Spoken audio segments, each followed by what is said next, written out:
फासिलानो जेबो नङा।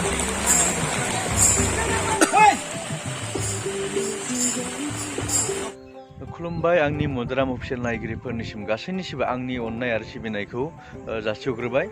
नैबे समाव आं नोंसोरनो मोनसे गोजोन खौरां लाबोबाय दङ एबा मोनसे गोजोन खौरां नोंसोरनो मिन्थिहोनो लुबैदों जे जायनाखि बोसोर गोदान बैसागोनि गासैनिसिमबो आंनि गोसो गोरबोनिफ्राय गिबि गिबि हामलायनायखौ जासिहरग्रोबाय आरो लोगोसे मोनसे बैसाग एलबाम फैगासिनो दङ जायनाखि बैसागो भिडिअनि मुङा 2023 मायथाइनि नैबे दा बैसागो दान मोनैनि सिगांनो नैबे साननैसो नुनो मोनगोन।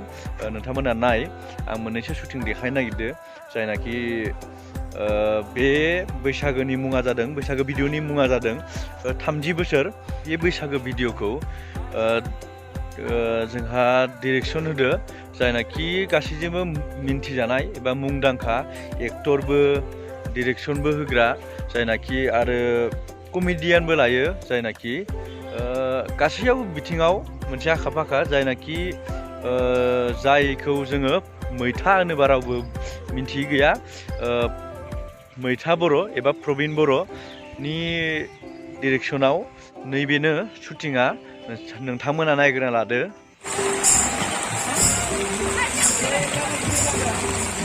फासिलानो जेबो नङा।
Karena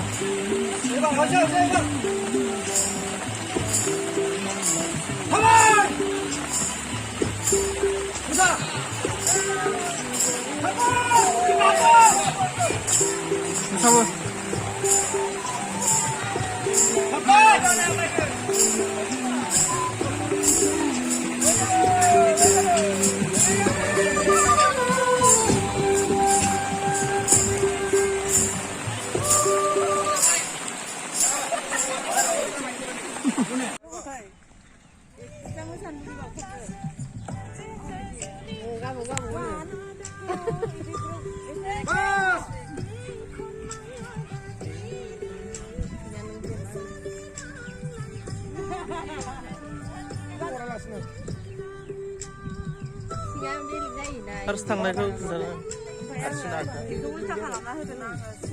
Ini mau lah, nalai mau aman. Nah, suka ini sendiri.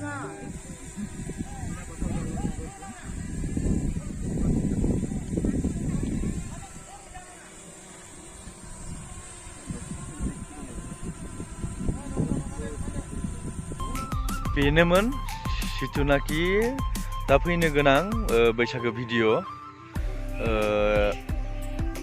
Shooting लानाया आरो लोगोसे बेखौ आं फोरमायनो सानोदि नोंसोरनि गेजेराव बे भिडिअआ एबा बे बैसागो भिडिअआ नैबे फैगौ नै गाबोन आरो समनिया जायनाखि 5 अक्ट' खालि नुनो मोनगोन। 5 अक्ट' खालि रिलिज होगोन आरो बे बैसागो भिडिअखौ नोंथांमोना नुगोन मंगल सिंह अडिअ भिडिअ प्रडाक्शन इउटुब चेनेलाव। नोंथांमोना आंनि डिसक्रिपशनाव होनाय लिंकआव नायबानो जाबाय नुनो मोनगोन बे चेनेलानो आरो लोगोसे साबस्क्राइब खालामना होबानो जाबाय नोंथांमोना नायनानै।